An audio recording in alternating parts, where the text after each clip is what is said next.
Welcome to the show where ideas meet intrigue, where the unveiled thoughts are given a louder platform. This is your host, Mukerjee, and you're watching The Loud Lounge. Welcome to the show where ideas meet intrigue, where unveiled thoughts are given a platform to speak out. This is your host, Mukerjee, in our talk show, The Loud Lounge. Today we have SARMISTHA MITRA, CEO, founder of the Wellbeing Sanctuary here in Dubai. SARMISTHA MITRA has been practicing holistic psychology for over 10 years now. So SARMISTHA, who is SARMISTHA? Thank you so much, Moon, for inviting me over to the premiere of your show, The Loud Lounge, and I wish it all the success. Thank you. Your question, who is SARMISTHA MITRA. SARMISTHA MITRA is today a founder, entrepreneur, a master holistic counselor, but I had to go through a lot to come where I am today.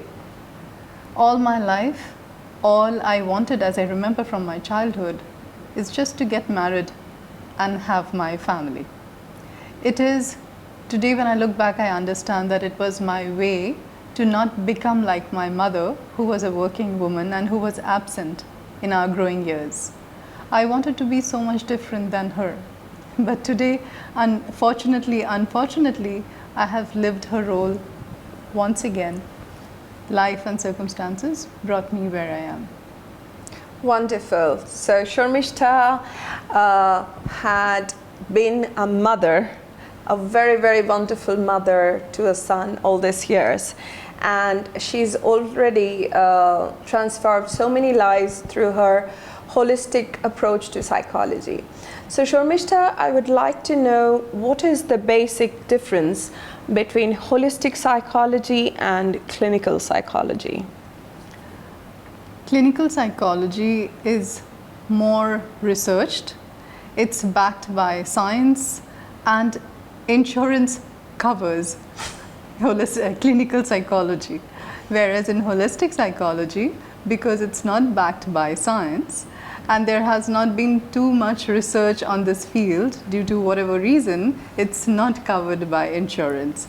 Holistic psychology actually is an approach to mind through the combination of the mind and the body and the soul as well. We believe that every crisis is a spiritual emergency, is a call to wake up.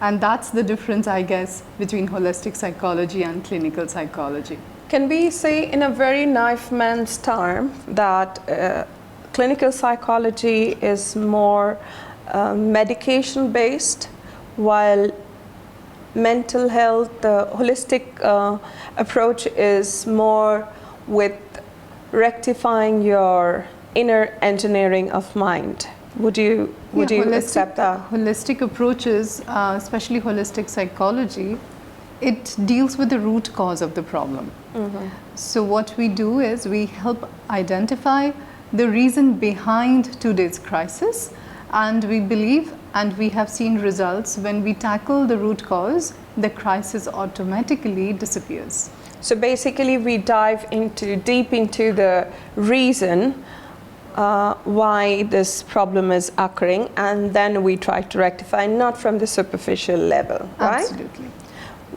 Wonderful. What are your suggestions for having a healthy mind? Healthy mind is exactly like a healthy body. Mm-hmm. What we feed into our body makes us healthy.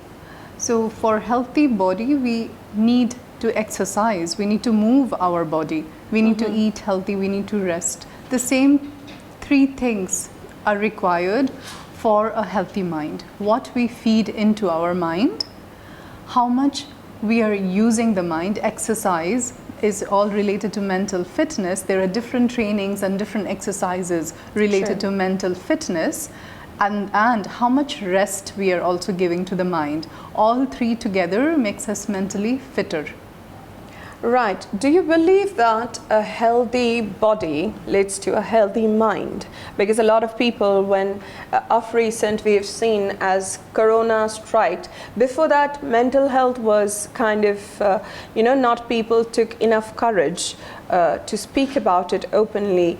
But when Corona hit and it affected so many life and lifestyles, and even big celebrities started talking about it, people are quite open about discussing their mental health issues. So do you think having a healthy lifestyle, doing exercises, meditation, eventually helps you lead a healthy mind? Yes. I believe it's not entirely true, even though to some extent when we maintain a healthy lifestyle, it increases our window of tolerance to any kind of emotional crisis or True. emotional pain. But if we don't work on our mind to make it fitter, then in the face of real challenges, we will definitely have breakdowns.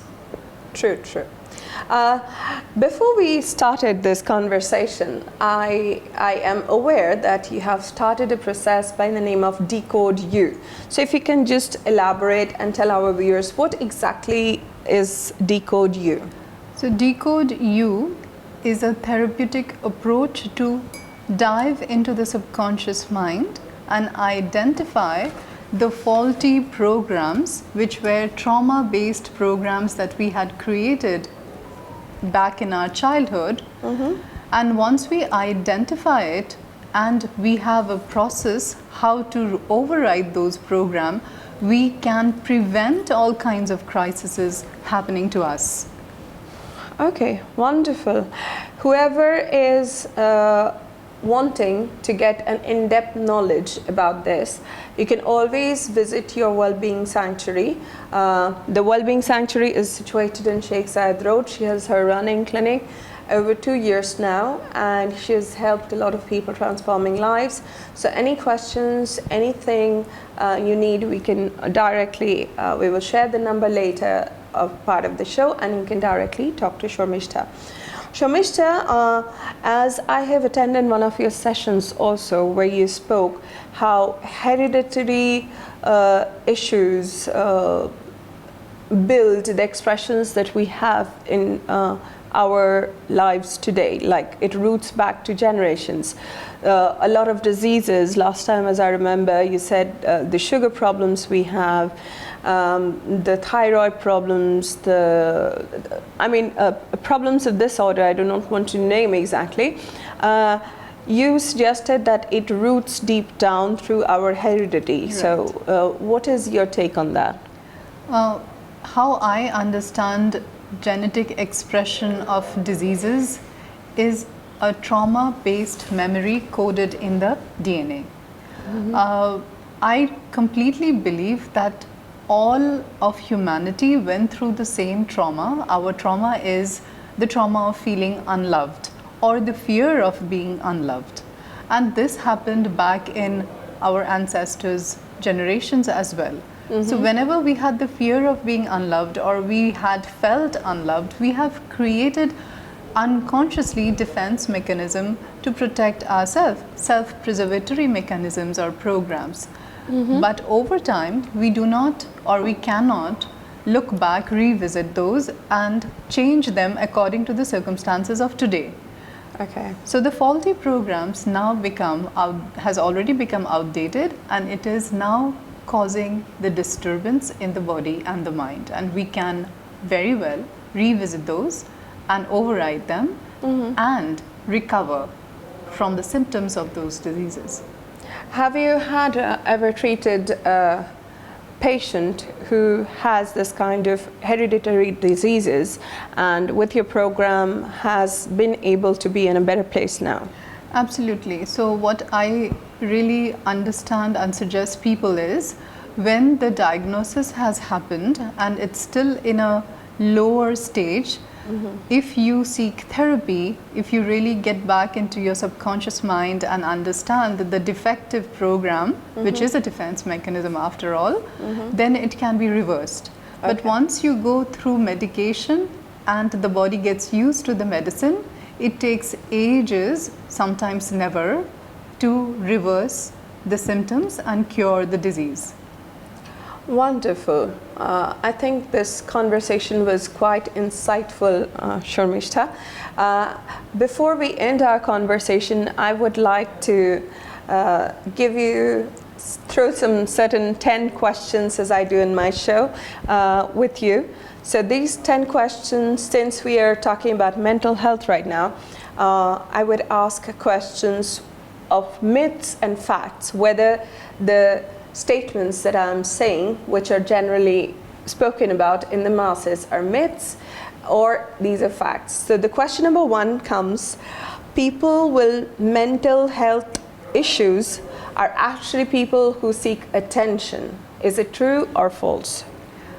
It is false. It is a myth. It's a myth.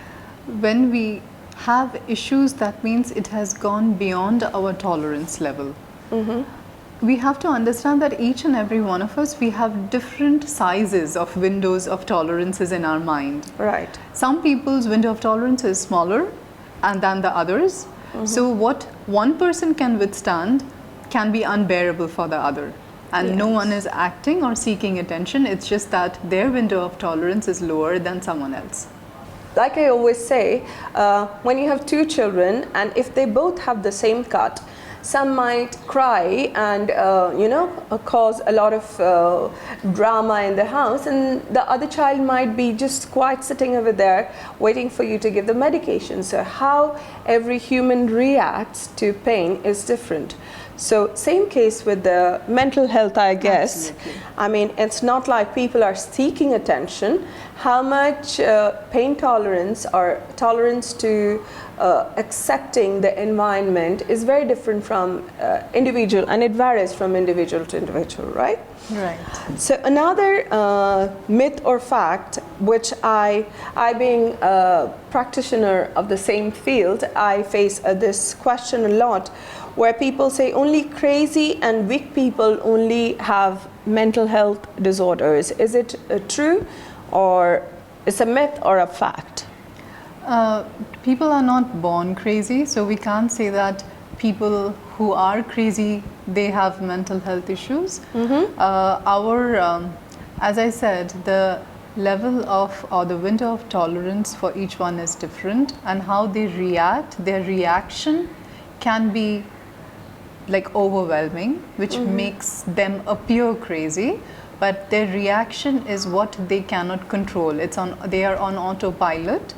So something has happened for them to react in this way, and since they are not, their willpower or whatever we call it cannot control their reaction, they really require help so that they can switch off the autopilot of defense and come back to normalcy again.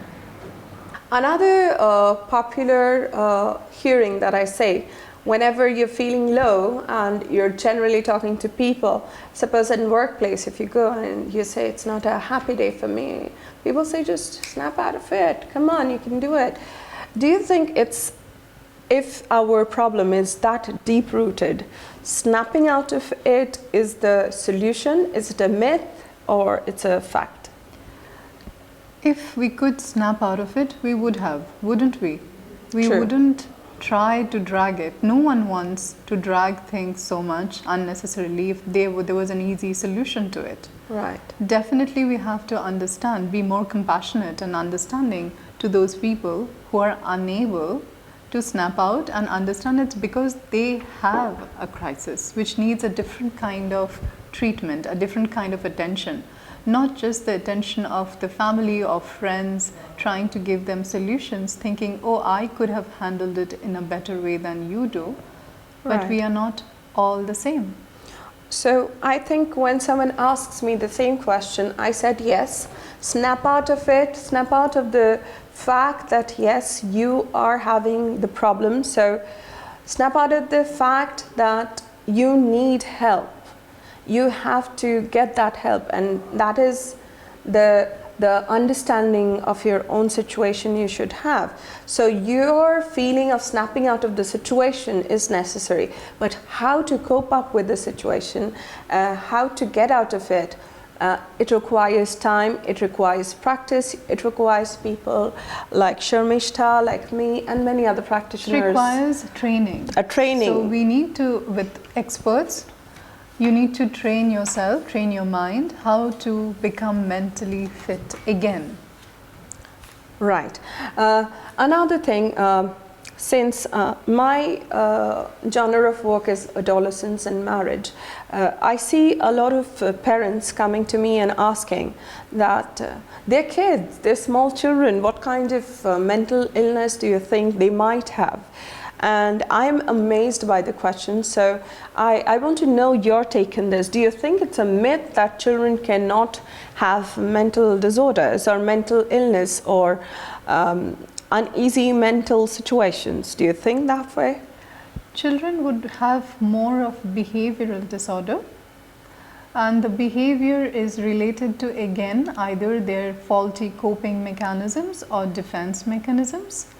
Let's say a child gets into addiction or wrong company or has a bad habit of doing something which is disrupting the family, then we have to identify the bad behavior as a sign of something is wrong in the mind, and we can help them before it becomes more a stable personality trait than just a behavior. When it becomes a stable personality trait, it takes longer. It still can be helped, but it takes longer and more resources to get out of it.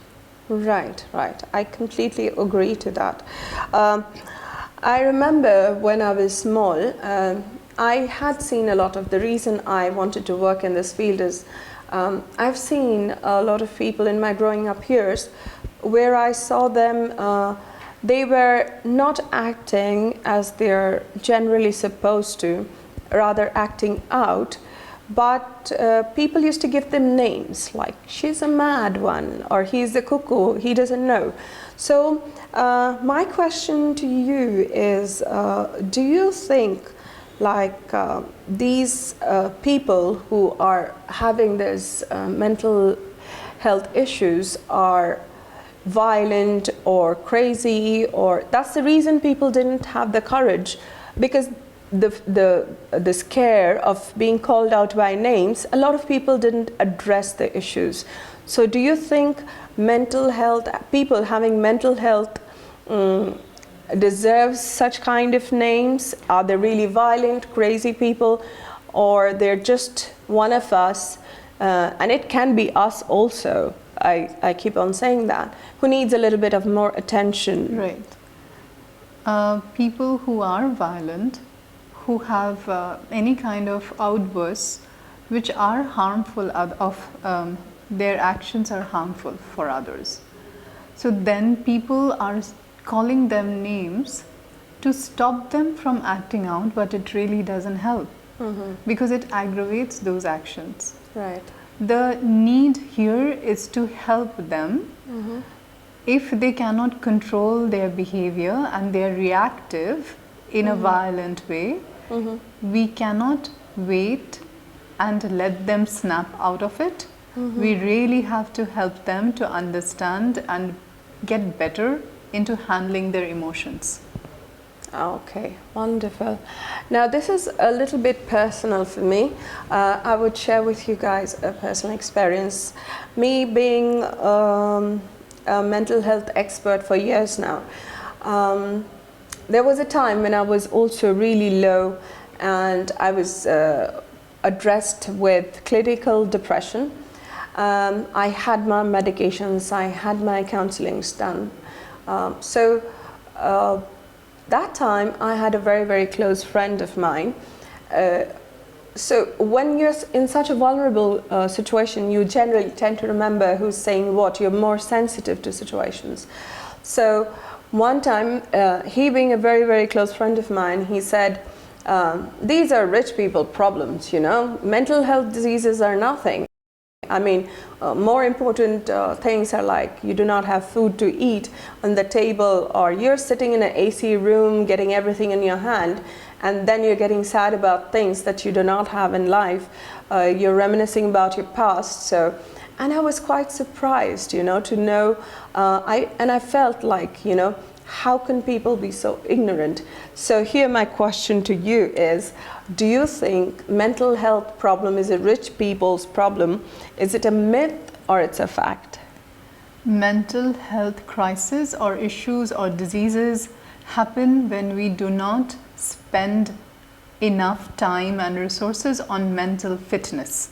And it can happen to anyone. Right. Whether we are rich or poor, if we are not proactively taking care of our mental fitness, we definitely, every one of us, we will go through it. And considering the situation, the society, how it's fast moving, everything is instant, we will, all of us will go there if we don't act proactively. Wonderful. I hope my dear friend is watching this show and getting a little bit more enlightened here. Thank you, Sharmistha, for that approval. So one more question I would like to ask is, do you think meditation or running or fitness actually helps in having a healthy mind? Definitely, it helps in a certain way. So when we are maintaining a healthy lifestyle, we can overcome a lot of challenges, but it makes us proof completely from having a mental breakdown, because we are not investing our time and resources in mental fitness as well. It should be parallel. Right. Physical well-being and mental well-being should go on parallelly. It's not like prioritizing one and not prioritizing the other. Definitely, if we don't prioritize our health and only work on our mind, the health will catch up and we will fall sick. True. So in the same way, the mind will catch up and we will fall sick in the mind. Okay, to end the conversation here, one last question. A lot of people think that mental health treatments are scary. They might have to go through a journey that they would not like to associate with, rather stay sick. So do you think, or it's a myth or a fact, that mental health treatments are really scary? It used to be, I believe, but not in our times. In the olden times, how mental health related, like patients or mental health disorders, people who were treated, was very violent. Yes, true. And we still have those pictures perhaps in our mind, what we have seen in movies and in media, but we have to break that image now, and because the time has changed and the system has changed, how treatment has evolved over time. It's so easy, so accessible, and it's like you don't have to get into the stage of medication until you are in a crisis. Right. You can always take preventative measures, work on your mental fitness, and avoid getting into a crisis stage. Wonderful. Actually, I was watching a documentary on Freud the other day, where seriously the methods that time the doctors were using, they were not quite aware of psychological disorders, so they were accepting there's something by the name of psychological disorders also. So in that era, I seriously saw how they used to dip them in cold ice waters, give them electric therapy.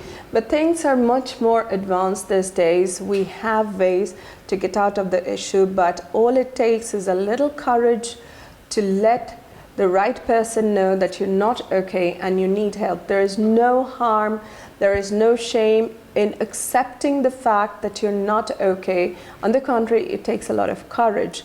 So if you need help, reach out to the person, talk about it, most importantly, even if it's to your friend or even it's a stranger, but you need to talk. And if you need experts like Sharmistha MITRA and others, so you know where to go, and they are the people who are guiding and giving people a better life and lifestyle and a healthier one. Moon, I would like to add here that this is my request to everyone, that do not wait for crisis to strike. Right. Mental health awareness doesn't mean that you are sick or there is a problem with you. It is just a way to become self-aware. Your subconscious mind rules everything in you, your choices, your decisions, everything is driven by your subconscious survival programs. the more you are aware of yourself, the better life you can lead. True. Thank you, SARMISTHA, for being a part of this show. You're watching The Loud Lounge